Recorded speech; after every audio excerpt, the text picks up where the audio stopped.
It's funny. I don't think any of this was planned. Certainly didn't. Didn't do I don't know, Boris Johnson sitting at 9 years old going, "This is where I'm going, and this is my next step, and my next step." None of that happened. But when I think back over my life, I'm like, wow, it all feels like it was all pulling in the same direction. I've always been determined that I've been really proud of where I'm from and the communities that I've lived in, and I've always been really keen on.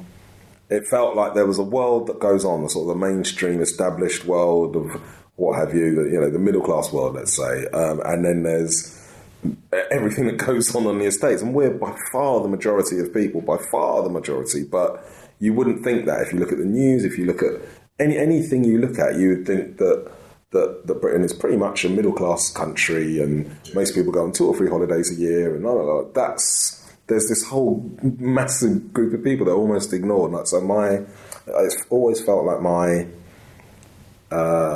role has been not to speak for, but I'm one of these people, and I'm not going to be quiet. I'm not going to just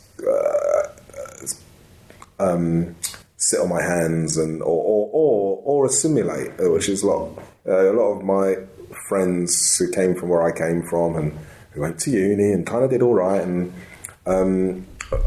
I look at their lives now and going, everything you're doing is to almost keep us far away from where we grew up as possible, because that was bad, instead of thinking, wow, I've got some ability and resource, let me try and improve this in some way. And I've never really had any money, but I wanted to be a journalist so I could tell the stories that came from where I wanted to talk to and for the people that I saw all around me.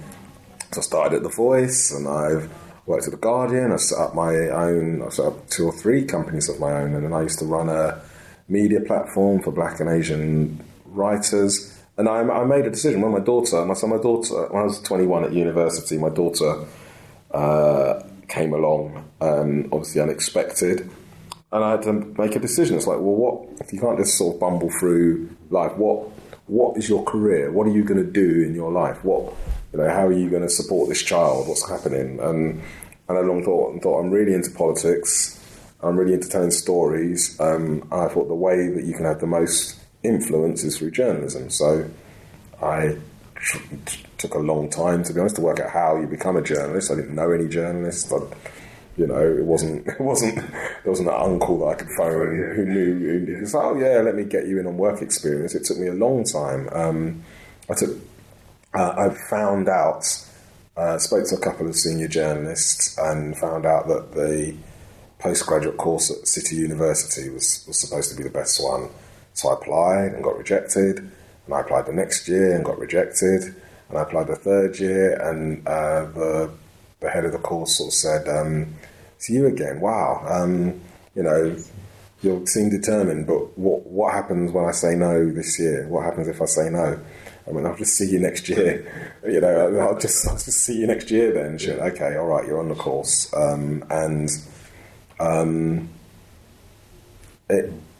I was glad to get on that course because one of my best friends was Fraser Nelson, a guy that edits The Spectator now. We're still friends now, and Mark Chapman, who does Match of the Day, was on our course that year, and Gary Young from The Guardian was the year before, and Dominic Monahan. So all these people who are kind of household names now, because I studied with them, and it's not about, I think that race plays in a funny way, doesn't it? It's like,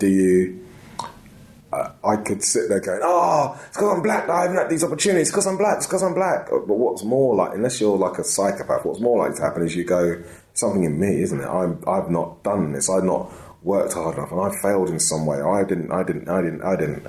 But the value of being at City University in particular, which was, I think, the pinnacle of journalism training at the time, I don't know if it still is, but it certainly was then, was that I saw people really succeeding, and I knew I'd been comparing myself to them for a year. We'd been doing the same tests. I would see what they got, saw what I get. I had conversations like, yeah, this bright guy. He's not any brighter than me. You know what I mean? I had that barometer to be able to go, so there is something untoward happening here with my career. I mean, when I went first, so I was at The Voice, and I first went for an interview at The Guardian.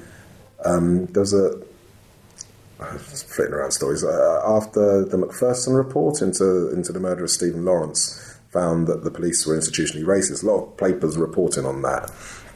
And then they looked around at their own newsroom and saw all white faces and kind of had a bit of a freak out. So there was a call out to try and find black and Asian journalists, and The Voice was pretty much the only paper they'd heard of at the time. So the entire news desk got poached to various publications. I was having an interview at The Guardian, and I was showing all my cuttings and the work that I thought I'd done that was quite good, and she was going, yes, it's all very good, but you know, if you work here, you're not going to just do black stories. You do understand that? And I was like, yeah, if I was coming from the South London press and all my stories were about South London, you wouldn't say that, would you? You wouldn't expect that that's all I can do. I was working at a black newspaper. I wrote black stories, you know. And I think there was a lot of that, to be honest. I think there was a lot of... I started at the Express, which I ended up working at the Daily Express for 6 years. And when I first worked there, on day one, I won't name names, but a very senior reporter said, "Oh, can I have a coffee with you?" I was like, "Oh my God, wow, this is really..." He's asked for to have a coffee, and he sat down and he went, "Right, so I'm going to cut to the chase. Do you have any contacts in the Yardie community?" And he just go, I just went, "What's the Yardie community? What are you even talking about?" He said, Yardies, gangsters, blood clot, all that kind of thing. Do you have any contacts that you can link me up with? It's just like, I don't know what that is. I don't know where you mean. Is this a street in Brixton that I don't know about? Where is this Yardie community? What is it? And then someone else asked me to score drugs as someone who's really famous now. You sort of think... And this is now, we're in the 90s. This is now in the 90s, yeah. I'd have been in my 30s by this stage. And these are all... No, compared to being physically threatened in the streets, that sort of stuff, which people do focus on, those stories, but I tell them, people, oh my God, but you know what? Compared to someone saying that kind of thing, or it was me. There was one paper that I worked on, The Independent. It was myself and a very good friend of mine now, a business partner. We run businesses together, but a mixed race guy. I'm fairly dark. I was bald at the time. I've been bald for a long time. He had dreadlocks, big hair and whatever.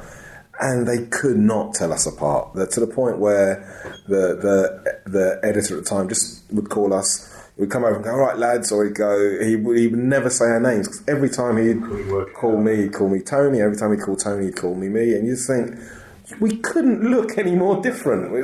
And it says in his head, he's just thinking, "Oh, the black one. What's the black one's name?" That was clearly what was happening. But like I say, those sorts of things, that's just the day-to-day stuff that's annoying. That's like, oh, I can't believe that's happening. You kind of roll your eyes and you get on with it.